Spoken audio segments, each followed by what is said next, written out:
ይስጥልን አድማጮች፣ አጫጭር ዜናዎችን እየቀርብ ያለው በዚህ ቻናል አዳዲስና ትኩስ ዜናዎች እንዲሁም እውነተኛ መረጃዎች ይቀርቡበታል።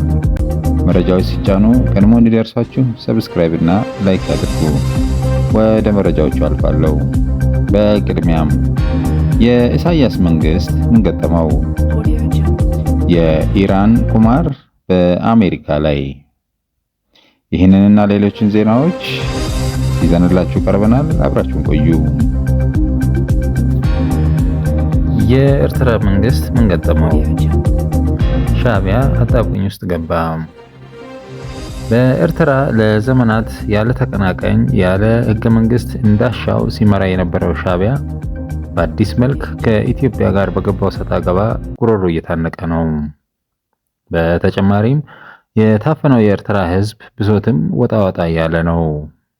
ከሰሞኑን አዳዲስ ተቃዋሚ ኃይሎች ብቅ ማለት ጀምረዋል። በዚህ ሳምንት አረንጓዴ አብዮት ሲል ራሱን የሰየመው ንቅናቄ በአዲስ አበባ ተመስርቷል። ቡድኑ በዋናነት ለኤርትራ ህዝብ የፖለቲካ የእኩልነትና ፍትህን ለማስፈን ነው ማለታቸው ታውቋል። በተለይም ንቅናቄው ኤርትራውያንን በተለይም ሙስሊሞቹ አነስተኛ ውክልና እንዳላቸውና ከፍተኛ ጭቆና እንደሚደርስባቸው ገልጸዋል። ይህ ቡድን በወጣቶች የተመሰረተ ሲሆን የፈንድ ማሰባሰብም ከሰሞኑን እንደሚጀምር አስታውቋል። መሐመድ አህመድ አሰናይ ቡድኑ ጸሐፊ እንደሆነም ታውቋል። ቡድኑ በዋናነት የገለጸው በኤርትራ ተቋማት እንዳይሰሩ መደረጋቸው የፖለቲካ ማሳደድ እንዳለ እናም ከፍተኛ የህግ መጣስ ለአስርተ ዓመታት የዘለቀ ችግርን ለመፍታት እንደተመሰረተ ገልጸዋል። አደራጆቹ እንደገለጹት በኤርትራ ህዝቡ ሆን ተብሎ በጠበበ የፖለቲካ ስነ ምህዳር ውስጥ እንዲቆይ ተደርጓል ብለዋል። በተጨማሪም ፍትህ የሚባል ነገር አይተዋቅም ብለዋል። የኢራን የዘይትና የማዳበሪያ ክልከላ። ኢራን ለአሜሪካ ጉሮሮ ላይ እንደተሰነቀረ እሾህ ሆናባታለች። ኢራኖች በተራዘመ ጦርነትና በከፍተኛ የፖለቲካ ብስለት ትራምፕን አስጨንቀውታል።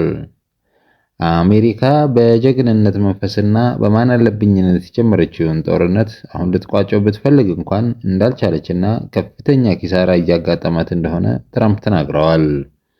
ዛሬ ከደቂቃዎች በፊት አልጀዚራ ይዞት በወጣው ጽሑፍ ትራምፕ ማዳበሪያና ዘይትን አሜሪካ ላይ ከፍተኛ ግሽበት እንዲከሰት በማድረግ እያንዳንዱ አሜሪካዊ ዋጋ እንዲከፍል እያደረገች ከመሆኑም በላይ የትራምፕን የውጭ ፖሊሲ አጣብቂኝ ውስጥ ከቶታል።